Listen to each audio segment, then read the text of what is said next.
The following is a fan-based discussion and is owned by Toei Inc. and Bandai. We claim no ownership to the shows we are discussing and is based on pure opinion. Hello everybody, welcome back to another episode of the Tokucast Top 10 show. Tokucast. Ready? Go! Fuck you. Anyway, you just wanted to do it, didn't you? I did. Anyway, so, today we are doing Top 10 Sentai Villains. And this includes bosses, generals, and all that. Like. Main monsters, maybe. Yes. Or main antagonists. Yeah. Which is a better term. Because some of the people on this list aren't really bad guys. Just because All you're a the bad time. guy, not mean you're a bad guy. Thanks, Zangief. But as normal, we're going to start with some honorable mentions. Marcus, did you want to start off? Sure. So I have two. We have the Iranian Agent Abarella from Deca Ranger. He didn't make the list. I don't really understand 100% why. But the reason why he ends up being one of my honorable mentions is because he's the main villain throughout this entire thing, but he's much more of a benefactor to all of the other villains throughout the rest of the show. He doesn't end up really doing much besides providing money or weapons or anything like that until the very end when he goes and does all that to the Deca base. But it's pretty great. I love how Abarella's just always behind the scenes. And that makes him sort of a great character. I mean, he's a bat in a jar. So, it's great. Second one, Abare Killer from Aba Ranger. He doesn't end up becoming not an antagonist or really not even a He didn't make the list because he's still technically a Sentai. Yeah, he becomes one at the very end of the show, but it's like up to that point, he beat everybody up. And he basically ends up taking over the villain group of that show throughout a good portion of it after he ends up really, becoming Abare Killer himself. Great character, great antagonist. I only have one honorable mention. It is from Kyoryuger, the Resentful Knight Dolph. I kind of understand why he didn't make the list. He didn't really have a lot of time to build, but the moment he stepped on screen, he kicked ass. And he was that type of character you knew who really didn't give a shit. Yeah. And it was so cool. He was a good design, good arsenal, and I just thought he was a good villain. My honorable mention is Emperor Zet from Tokucast. Good villain. There is something really interesting about a villain who is attracted to the one thing that can kill them. Yeah. In this case, it's light. The one thing that can destroy him, and he finds it fascinating. And I find that really interesting about his character.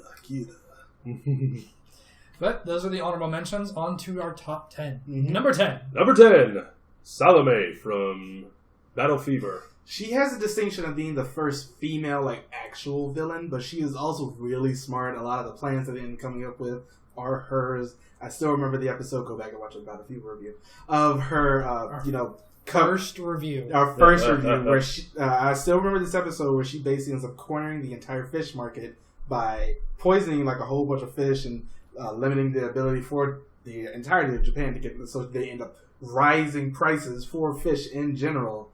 I just love it. I thought that was one of the most amazing plans I've ever seen just because of how practical and how real world it was. Yeah. But number 9. Number 9, Gray from Jetman. Because this classy motherfucker is so classy. And he's just such a memorable villain. He is. With this, I still remember the episode of him against Black in the casino. Oh, great episode. He has one of my favorite introductions ever where he's smoking a cigar, sipping some wine, listening to robot. Listening to classic music. Great. But there was really nothing else you can say about him except classy motherfucker. He was classy. He is very much a sir. Great plot line. Just all around great villain. But number 8. Number 8. Yes. Booba from Changeman. Cause Booba. Oh my god, my heart still hurts. See, we should have switched Abare Killer and put in Booba, because really, Booba was never a villain. Everyone in this show, bar a few, weren't complete villains. But antagonists nonetheless. And you can't... I'm sorry, Abare Killer, but that last episode with him is just so memorable as an antagonist to Red. It's really just memorable as for Sentai as a whole, because that fight between him and Change Dragon was probably one of the most amazing things I've ever seen. Yes, which is why he made the list. Cinematography-wise. Exactly. It was great. It was almost perfect. And hurt you in the feels. It's true. It was a great last episode. I liked a lot of things that he did during the show. He was also pretty hilarious when he had his own moments. He was a good antagonist. Good though. Next is number 7. Number 7, Bangre from, I forget. Zyuohger. Thank you. Now, This motherfucker. there is this whole episode, and you most likely have watched it, especially if you're keeping He up has with an it. ability to grab your head, read your memories, and then can manifest people from your memories. He mainly does it to bring monsters back. But there was one episode where he did it to Yamato, and he brought back his mother. That's fucked up. And his mother died, like, when he was a kid, and he brought him back. And then, Bungray is killing his mother in front of him. I was like, you can't do that. That's just a level of... He just doesn't care. Which makes him, like, he just became so irredeemable at that point. He was great at that scene. It's one of the reasons why I love Zyuohger so much. Yeah, it's like, I can't wait to see what they're going to do with him now that, you know, they found Zuo the Whale and got Dodecadaio. It's just, I can't really wait to see now that. his kind of plot lines with the other guy because he knows that he's trying to plan a coup. Yeah, and I can't really see, like, he's the only one on this list, of course, that hasn't been defeated by the time we're recording this, but it's just, I can't wait to see what they're going to do with him plotline-wise as we go along. But yes, he's great. Next. Next, Professor Bias from Live Man. Bias-sama. Great villain. He's one of those villains that you think he amazing. doesn't have to do anything. Yeah. Because he's a manipulator. I was going to say a puppeteer. He's great at that. Yeah. Just dance, not It's puppets. so good. It's like seeing that build of them like finding out exactly what he wants. Especially his robot helper, whose name is constantly escaping me at the moment. Great prototype. And it's just that whole episode where he tells him to go get Mazinda, and Mazinda's just running away from him. Mm-hmm. I was like, you are one evil bastard. Because the plans that you had just to get these people's brains was incredibly well done. He played the long con. He did. And it worked for the character, worked for the story. And that he made Live Man so much better than what it could have possibly been without him. But now is number 5. Number 5, Baneduron from Goseiger. This made the list because he had been in that show from episode 1 and not really as the main villain. Until the very end. Where just like the character he's based on, he reveals himself to be Satan. Yeah. He's legitimately... If you don't understand the reference, watch Goseiger. Good job. He's a previous Goseiger who fell, for lack of a better word. He's a previous angel who fell from heaven. And he's always in the background manipulating everything. Just, you know, from the first group of villains to the second one to the third one. And then he's just like, I'm going to get rid of everyone and just do my own thing. It was... Oh god, he was such a good villain. He, again, plays the long con. He does. And it's... Baredoron just... Because of the things that he did but didn't actually do himself... He's really on this, like, at least personally for me, he's, like, on the same level as Umbrella. Where it's just, they're very much the same character. Until the very end, they don't do anything, but they're always behind the scenes manipulating everybody else. I loved it. Same. Top 4. Top 4, and starting off at number 4, from Tokucast, General Schwartz. This guy pretty much had the entire package. He was great look, scary, and he literally could walk through you. Mm-hmm. He did the first time. Yep. Which is one of the reasons why he made this list, like, immediately. Yeah. Because he was a force to be reckoned with. He was. Even if he was just a general. He was great, though. I loved a lot of things about his character. His whole character arc. They gave a lot more focus. Like, this isn't a bad thing, of course, but they gave a lot of focus to the villains in this season. And they did that in Gecko Ranger as well. Him especially. Yeah. Him especially. But it's just, they did a lot of good things with these characters. I wish we could say more, except, God, he was just so... He was great. He was so memorable. That's the thing. Mm-hmm. That's one of the things that we kind of had as a criteria with making this list was how much memorable. of an impact did these characters make. Yeah. Either on the characters in the show or just us to actually remember them. And with the top 3, we will never forget them. And starting at number 3, Juzo from Shinkenger. The fights. The fights. Not a word was spoken. Because not a word needed to be spoken. Thank God we're not Power Ranger Samurai yet. He wasn't even a villain. That's one of the weirdest things. He was his own separate party who wanted one thing: to die a warrior. That's the thing. He wanted to die. He was just looking for the great fight, the one swordsman who was stronger than him. And then he did that in the Ring of Fire. We're not going to sing the song. No, we're not going to sing the song. I almost did though. But it was just such a good build-up, such good character arc, and a great character design. he gave Red a lot more character because you got to remember Sheik and Red didn't really have a lot, but it's like fighting Juzo was like that's where they were they were rivals. Yeah, that's where both of them. It was almost like getting Change Dragon and Muba all over again. But yeah, it was or like Ryu Ranger and Jin. Yeah, just that tension between two characters like that. We don't get a lot. It made it great. I think they tried to do it in Go Busters, but not to the same extent. Yeah. But number two, Bosco from Goseiger. You know, it's weird. The criteria that we have for these top three is like they always had to have a rivalry with the Red.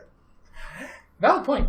But Bosco's rivalry with Red is the stuff of legends. It's pretty awesome. It was fun. And it was one of the few. It's also one of the few ones where the rivalry started before the show began. Mm-hmm. Bosco was just his personality. Like his actor brought out his personality so well. He is one charismatic motherfucker. He's just so good. Every single time he came on screen, he relishes in being evil and manipulating with people and just toying with them and breaking Silver's arm. Yeah. Oh God, I forgot about that. He was like, God, I don't like people like you, and so he just broke his arm. And I'm like, the final fight with him and Gokai Red, where Red is losing until he stabs himself in the foot to pin Bosco down to a point-blank pistol duel. You can't write better than this in terms of a final character fight. It's like, because we know that Bosco, died a few episodes before the actual end of the show, but he's like the emotional part of that show because the ending was just, this is still a Super Sentai show. Because he was kind of like a mental block for Marvelous, if you think about it. Yeah. That link to his past before he became this captain. Link to the past? Hey, listen. Wrong game. Anyway, but that constant reminder of what he used to be or what he's trying to leave behind. Yeah. And, so good. Bosco was, like, number 2 and number 1 are similar, but we end up putting Bosco at number 2. But he's just so memorable. He's so much fun. Follow him on Twitter. He's fun. He's not number 1 because he was, as an antagonist, you felt like he didn't really have a goal. Yeah, he just wanted to aside from screw with people. Yeah. And besides screw with Marvelous. Yeah. He really didn't have a goal. Well, to get the Super Sentai powers, of course. But other than that, I felt like number 1 had much more of a solid motive. Yeah. Which, number 1. Enter from Go Busters. Saba. Go Busters. This guy was the epitome. Epitome? Yeah. Epitome? What even is that? Please, somebody help us get a dictionary or a thesaurus. A thesaurus? Is it a dinosaur now? Anyway. I'm trying here. Y'all go ahead. Enter is a great villain. He's so twisted. We mentioned that Bosco didn't really have a goal. Enter is Bosco with a goal. Done better. It's literally, that's what he is. And French. True. He's kind of like that spy. Because this was a very espionage. Because remember, he always had the costume to sneak into the place to make the monster. Where they, I don't even know how to say it because I can't speak today. But they just show somebody, like the back view of somebody, and then he turns on its Enter. And you're just like, how did you get there? How did you get the costume? And what did you do to the guy who used to own it? But it's just like, later on, especially because his actual goal was to get rid of Douglas. He wanted to... He did that.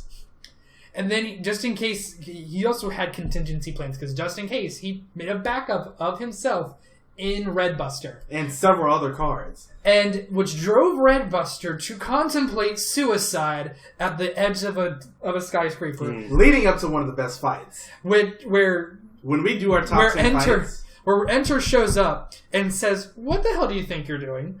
And he goes, "You gonna kill me to stop? You gonna kill me?" And I was like, "No, I'm gonna put you in a coma so you don't try this shit again." Because basically, Enter's whole thing was basically to become Redbuster, which led to Dark Redbuster, which is great. And when we do our top 10 fights, yes, because a lot of Go Busters, like no matter what you think about the show, a lot of the fight scenes were great, especially in the latter half of it. But it's just with this. Enter had so many contingency plans. He took over Vaglas. He made Escape go insane by corrupting her programming. Enter was just merciless. And that's what makes him like, yeah, Bosco killed Sally, but Enter was just like, I'm going to fuck with everyone. And he ends up getting like everybody else's powers and everything. Enter was sort of that perfect villain. And his actor really brought that to the light with his portrayal of Enter. And I think that's what really helps us, especially with these top two. But that are our top 10 Sentai villains. If yours made the list, please hit that like button for us. Subscribe to the channel if you want to see more like this. We'll have more top 10s and reviews for you soon, and other shows coming as well. We'll see you guys next time. Bye, everybody. Bye.